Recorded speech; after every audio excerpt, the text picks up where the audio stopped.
Il est 7h20, tout compte fait comme chaque matin avec Éric Revel. Bonjour Éric. Patrick, bonjour. Alors une semaine sur Bonjour tous les fronts de l'économie pour Emmanuel Macron, alors que le chômage remonte. Le président va parler d'emploi, d'exportation, de décarbonation des entreprises.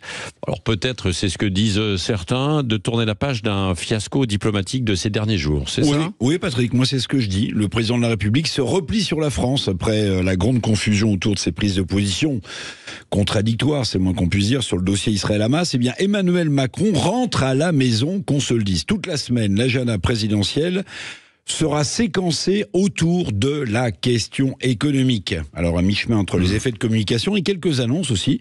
Le chef de l'État vient parler à l'oreille des Français et des entreprises. Bah oui, vous l'avez dit, on peut se le dire. Le but, c'est faire oublier son fiasco diplomatique et se mobiliser sur le front de l'entreprise, sur le front des investissements, alors que le chômage remonte et que son objectif de plan d'emploi pour 2027 est encore très loin. Oui, c'est ça. Alors, sur cet agenda présidentiel, il y a donc des rendez-vous économiques. Ah oui, il y en a plein. Ça donne quoi alors, par exemple, mardi, Emmanuel Macron lance un programme d'accompagnement à l'export des PME. C'est beau, hein. Une centaine de sociétés seront conviées pour l'occasion à l'Elysée. On va mettre les petits plats dans les grands. L'enjeu est colossal. Notre balance commerciale est déficitaire de juste, c'est ironique évidemment, 54 milliards d'euros pour les 6 premiers mois de l'année.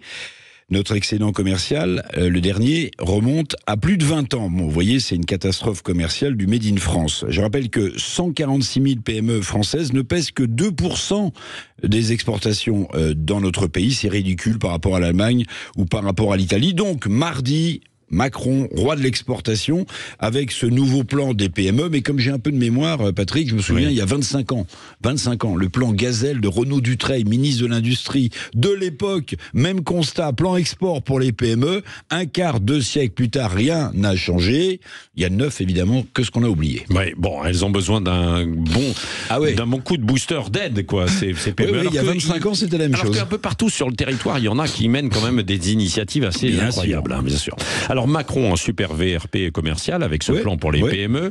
Et ensuite, alors les autres jours de la semaine, quel est le programme ? Par exemple, mercredi, Emmanuel Macron sera au Salon des maires. Vous en avez parlé à Paris. Il signera des contrats de transition écologique avec les 50 plus gros pollueurs en CO2 français.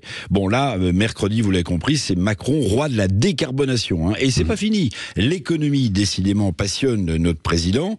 Le président se rend jeudi à Chartres, vous voyez, pour un investissement record, dit-on, du groupe pharmaceutique danois Novo Nordisk, des centaines de millions d'euros pour ce site qui compte 1400 personnes, salariés, beaucoup d'emplois à la clé. Ce site du danois est spécialisé dans le traitement du diabète. Donc vous voyez, jeudi, Macron, roi de l'investissement, après les gigafactories, vous en souvenez, des batteries électriques dans le nord du pays. Oui, Macron, vous avez raison, super VRP. Alors, faire oublier ou pas son fiasco diplomatique. En tout cas, passé le 5e anniversaire des Gilets jaunes, Macron est de retour sur la scène nationale pour reprendre pied ou se faire oublier. Je ne sais pas si vous avez une réponse à la question, mais c'est la question que je pose. Non, même si sur le plan diplomatique, il a essayé de reprendre l'initiative hier. Vous avez compris, c'est-à-dire qu'il appelle au cessez-le-feu et à la trêve en même temps. Oui, c'est ça, il a appelé le Premier ministre. Et soigner les enfants gazaouis en France. Très bien. Pour les accueillir dans les hôpitaux français. Merci Éric Revel, vous revenez tout à l'heure à 8h15 dans Dites-le franchement